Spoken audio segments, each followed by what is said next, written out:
Hello guys, how are you? Welcome back to your own YouTube channel, IELTS Updates and Recent Exams.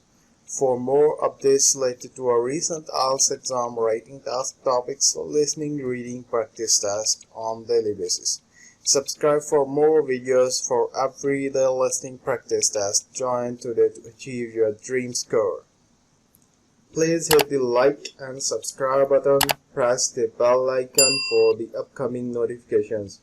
Don't forget like, subscribe and share my YouTube channel and my Facebook page as updates and recent exams. You will hear a woman talking on the phone to a furniture company. First, you have some time to look at questions 1 to 5.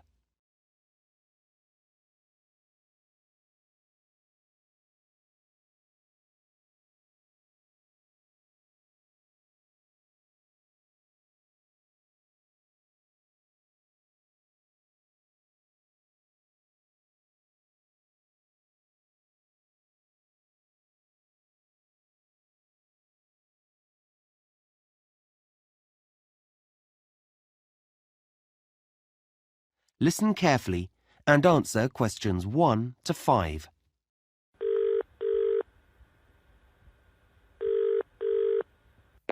Good afternoon, KT Furniture. Can I help you?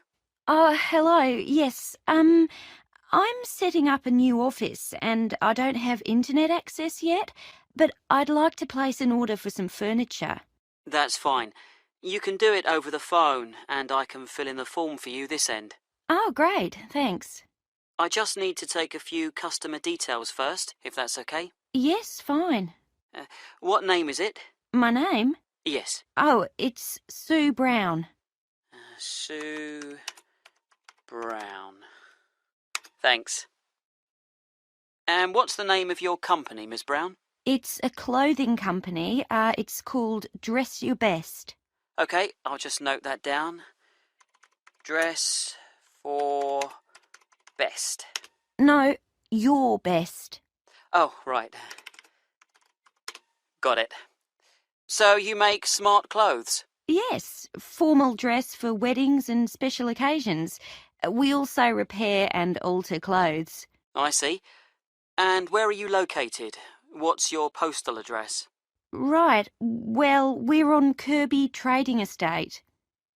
Kirby. How do you spell that? It's Kirby. Oh, I know that area. It's New Hampton Road, isn't it? Yes, that's right. Number 210 in South Down. Okay. And can I have a contact number for our delivery man? Sure. It's probably best if I give you my mobile number. Okay. The number's 09356 788 545. Okay.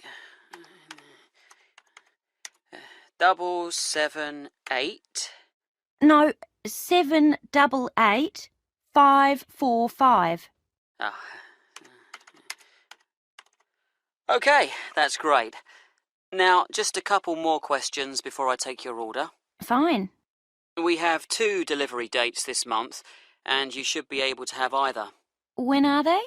Well, there's one on the 16th of the month, but there's a charge of $40 for that one. Oh, that's a lot. Or there's option 2, which is the end of the month. I'll have to confirm the date later, and that's a free delivery. I'll take option 2, thanks. I don't want to pay a charge. Okay, I'll note down no charge. We haven't organised the office yet, so there should be plenty of time. And lastly, you don't have an account with us, so how would you like to pay? Oh, I'll pay by credit card. Okay, will that be Visa? Is American Express okay? Absolutely fine. Before you hear the rest of the conversation, you have some time to look at questions 6 to 10.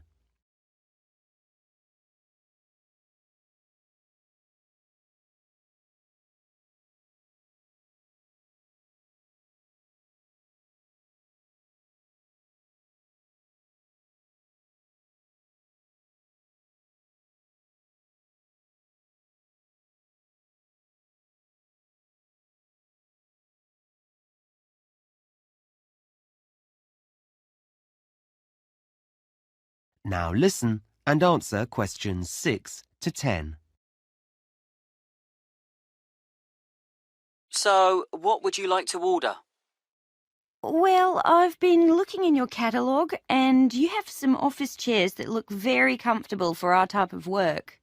Is there an item code? Yes, it's ASP 23.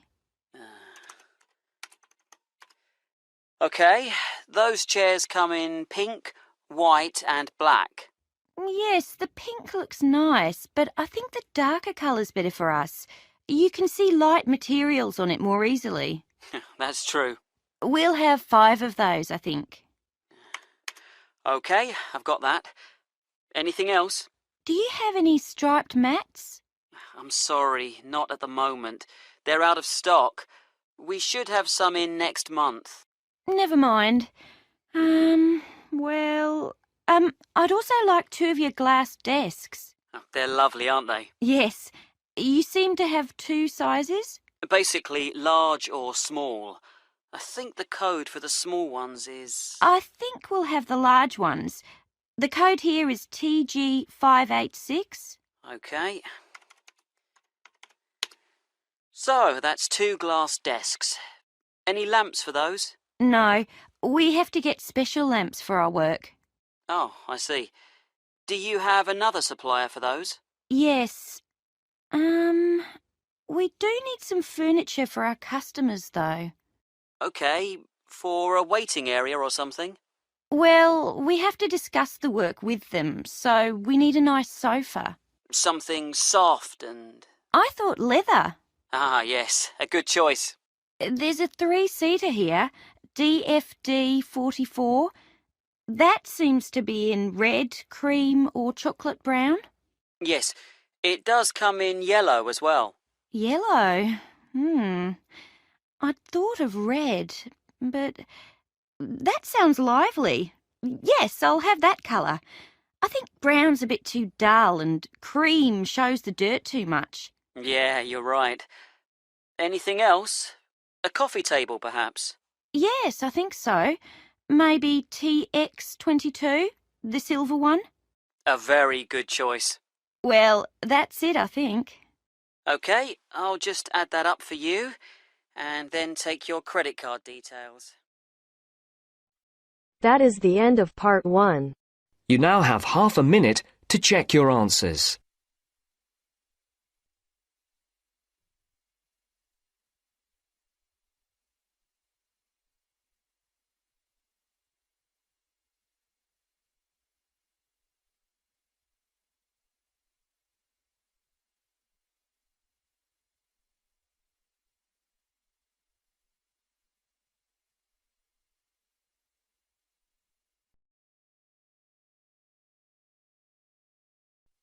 Now turns to part 2.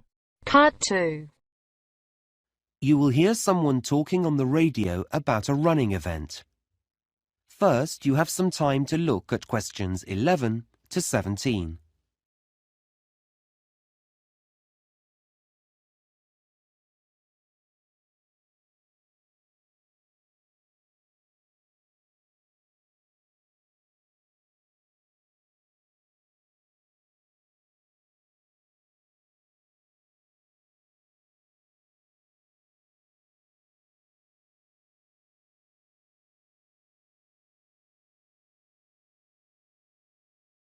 Now listen carefully and answer questions 11 to 17.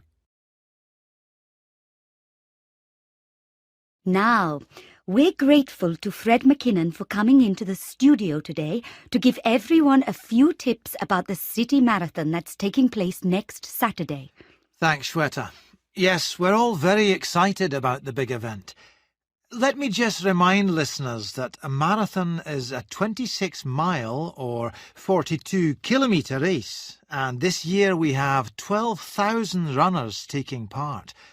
So, if you're thinking of going out to support the runners, and I know that many of you are, here are some tips to help make your day more enjoyable. First of all, be certain to plan your day. Don't leave everything to the last minute. Many roads are going to be closed, We don't have exact times for these closures yet, but my big advice to you is don't rely on your car to get you anywhere. In fact, the best way to get around the town will be on foot.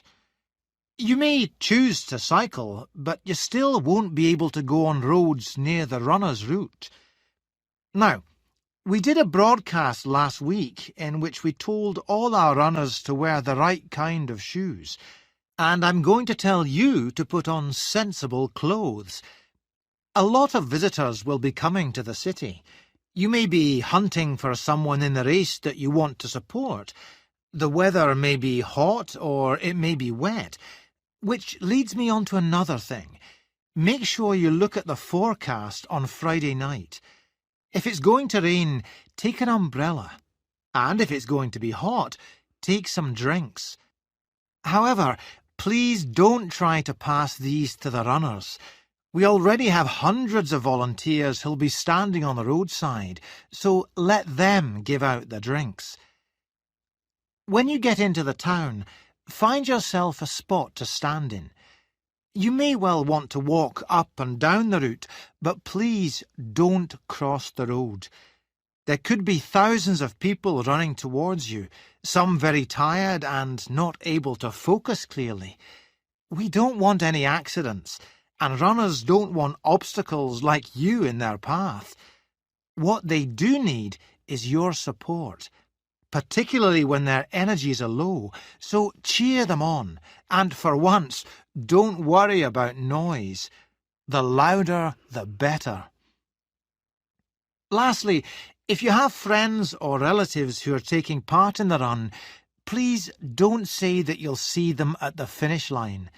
If everyone does that, the whole area will be terribly congested and you won't be able to find anyone. Well, that's most of the advice, but I'd like...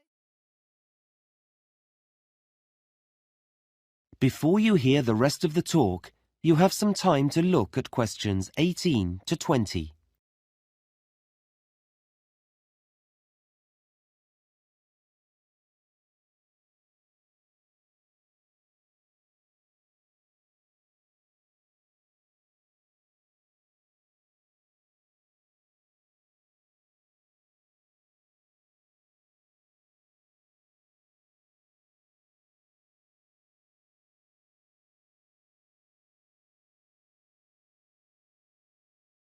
Now listen and answer questions 18 to 20. Now, I mentioned transport earlier, and I've just got a few more bits of information about travel on the day. As I said before, roads in the town centre will be closed, but if you need to be picked up at your home, then you could take a taxi some of the way. Unlike the trams and trains, however, they'll be held up on the roads, so passengers shouldn't expect them to be as punctual as they normally are. Don't be put off by this, though. There'll be extra drivers working that day, and you'll get one eventually. If you're meeting up with friends and want to be around when the runners set off, that's 9 a.m. by the way, whatever end of the city you're coming from, I'd say use the trams. They still have routes that cross roads, and this will inevitably lead to some problems, but they're likely to have more reliable timetables than buses at this time of day. And, as you know, unlike taxis, they can carry plenty of passengers. Lastly, the buses. Quite a number of bus routes will be altered slightly, and it's already been decided that some will be closed. There won't be fewer drivers, but they will be operating on different routes, and some will have longer breaks than they normally do. We'll be including a full list of all the bus routes and numbers, and where they'll be going, in this week's local paper, so look out for that. Well, that's it from me. Back to you, Shweta. Thanks very much, Fred. That is the end of part 2. You now have half a minute to check your answers.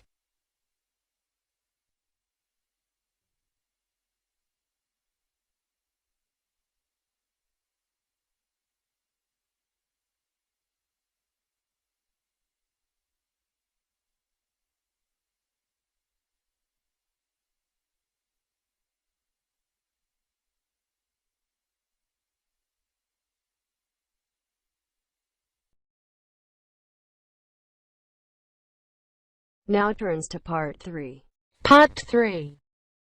You will hear a tutor and a student discussing a seminar. First, you have some time to look at questions 21 to 26.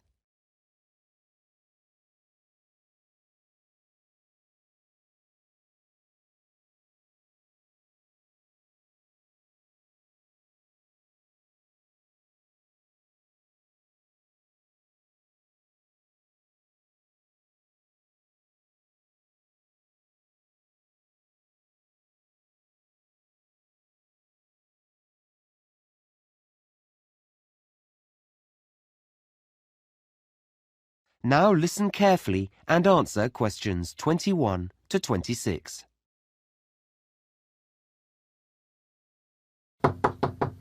Come in. Hi. Oh, hello, Ahmed. How are you? Fine, thanks. Have a seat. So, how do you think the seminar went last week?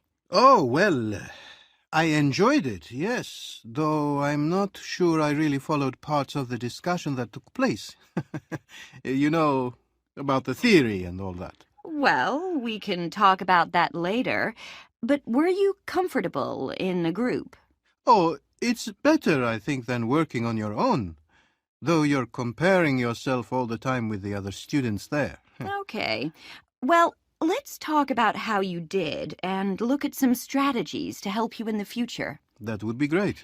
Now, one of the things that students often overlook when they go to seminars is that you do need to prepare for them. You can't rely on other people. I know, and I did look at the results of the experiments we did in class and write them up beforehand, as you said. Yes, and that was good. It made it easier to analyze them. But you have to do some background reading as well. Did you get the list of articles I sent round? I've started to read them. Okay, well, you'll know that for next time. Yes, sure. So, let's move on to your participation in the seminar. Right. Perhaps you can tell me how you think that went. Yeah, well, I'm not used to talking to more than a couple of people. It's very different from the way we learn in my home country. Yes, I appreciate that. So I think well, I know I should have included everyone, but I think I kept turning to the person next to me. Is that because you were avoiding eye contact? I don't think so. I'm not shy. It's just habit, I think. Well, that will improve as we do more seminars. Uh-huh. Another difficulty is knowing when to speak. Like when it's your turn. Yes. Yeah. I felt I did wait for a pause. Yes, you handled that quite well. The thing I'm really concerned about is keeping up with the discussion. Does your mind wander off? Sometimes. I jot down a lot of information, but I still find myself thinking about something else when lots of other students are talking. If there's an assignment to do at the end of a group, that usually helps. I'm sure it does. Okay. Now, the last thing I want to look at is the role that you play in the seminar. What do you mean? Well, when students work in groups, they don't all behave the same way. Some students are quiet, some look for support, some ask a lot of questions. Oh, that's a new idea to me. I don't know what I'm like. That's probably because you're thinking about your own performance all the time. I guess so. I mean, should I be different in some way? What I would say is that when we do the next seminar, you should look more at the people around you. You know, look outside yourself. Like ask myself how they feel? Yes, or what they're looking for from the group. Okay. It doesn't take much, but it's important to watch what other students are doing. Okay, I'll do that. Fine. Now, I'm going to suggest... Before you hear the rest of the conversation, you have some time to look at questions 27 to 30.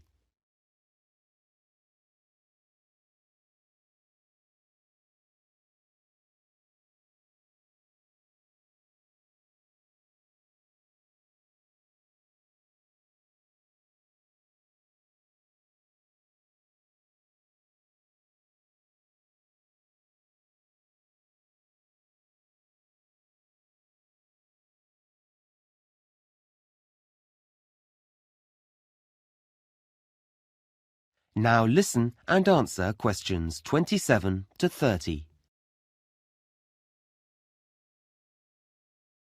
Now, I'm going to suggest a couple of strategies for next week's seminar.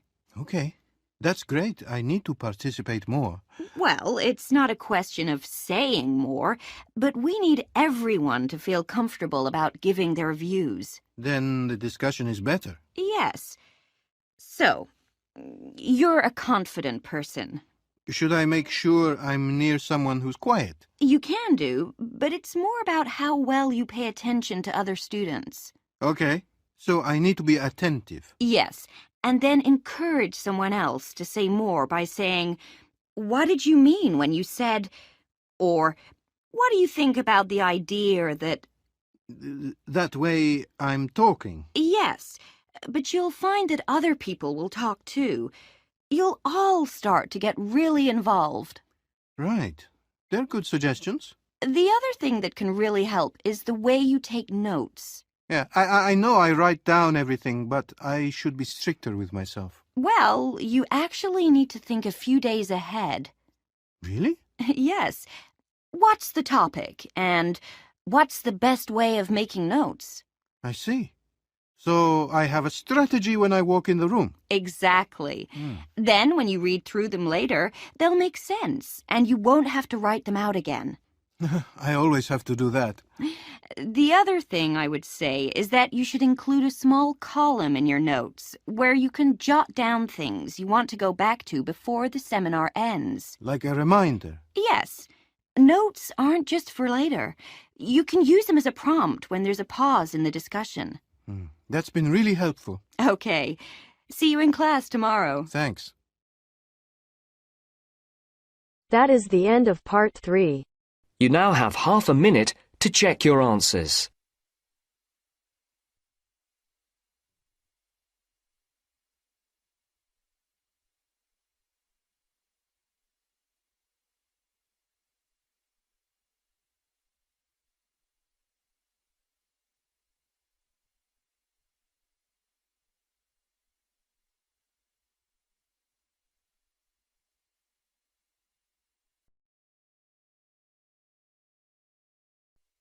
Now turns to part 4.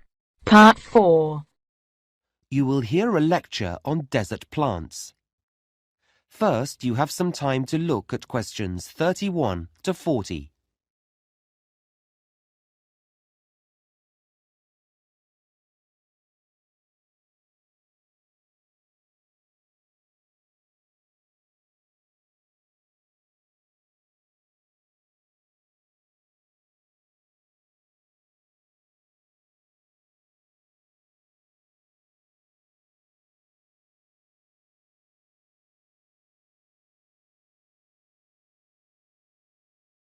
Now listen carefully and answer questions 31 to 40.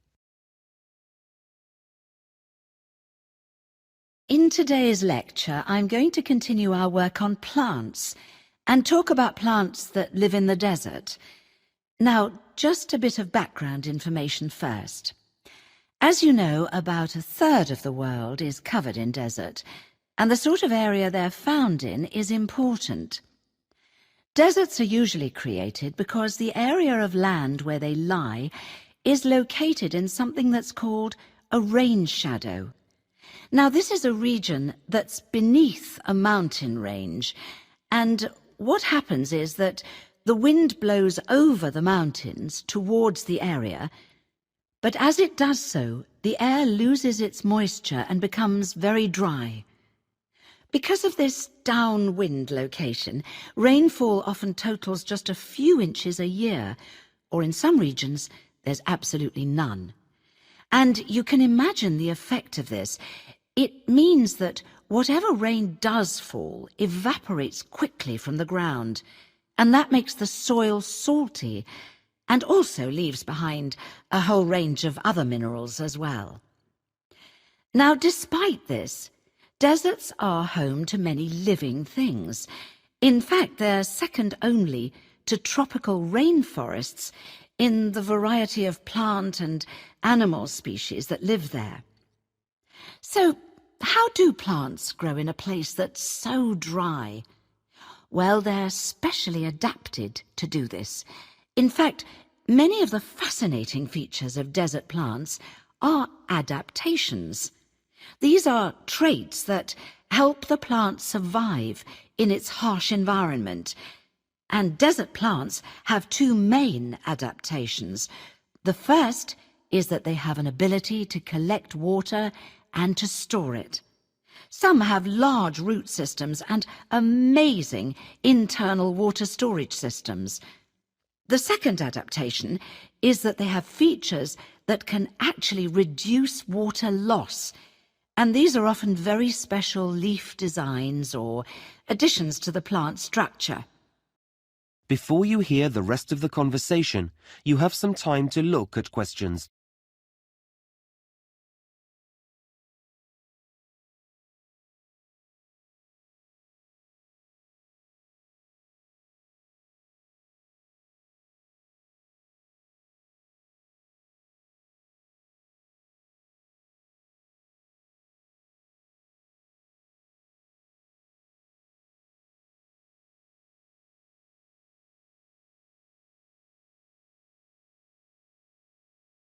Now listen and answer questions.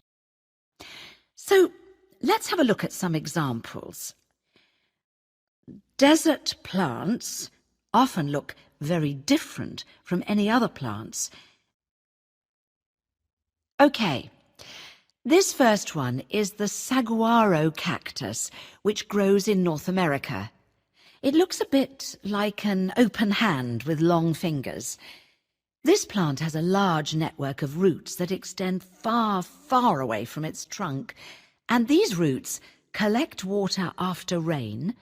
Then the water's taken here to the green stem. This is where all its water is kept, and it keeps the whole plant alive until the next rain comes.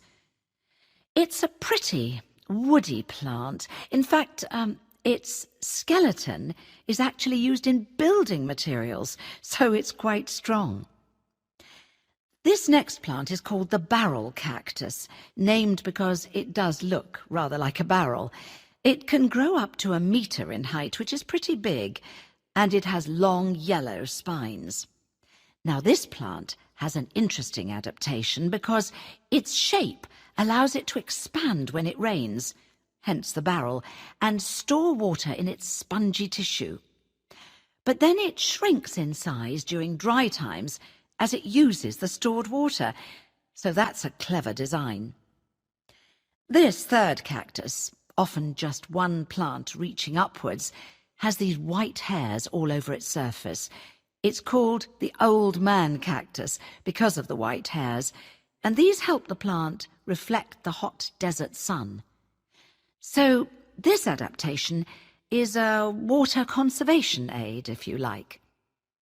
Another adaptation, not directly connected with water, but with survival, is found on something like the prickly pear cactus. There are hundreds of these in the Mexican desert. I'm sure you've seen them on films and adverts. Yes, so because desert plants store water in their spongy tissue, animals will eat them. So the plant has sharp thorns, specially designed to prevent the predator from being able to, well, get near it at all. Our next plant is called the desert spoon. This plant has long leaves that fan out, and they're very succulent because they can also store water inside. However, they're also usually very tough, and this helps keep the water inside and also makes them less tasty. Finally, we come to the aloe plant. This is one that many people keep in their homes.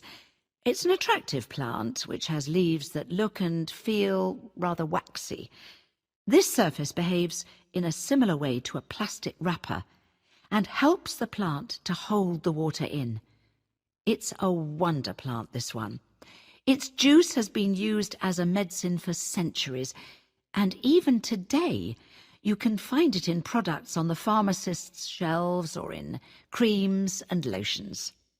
Okay, well, we're going to take a closer look That is the end of part 4.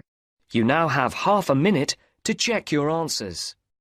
Thanks for listening. God bless you all. Don't forget like, subscribe and share my YouTube channel and my Facebook page, IELTS Updates and Recent Exam. For everyday listening practice test, for more material visit my website www.ieltsupdatesandrecentexams.com. The link is also given below in the description. Please write your score below the comment section. And please like and subscribe my channel for more IELTS listening practice tests on daily basis. Again, thanks for listening. God bless you all.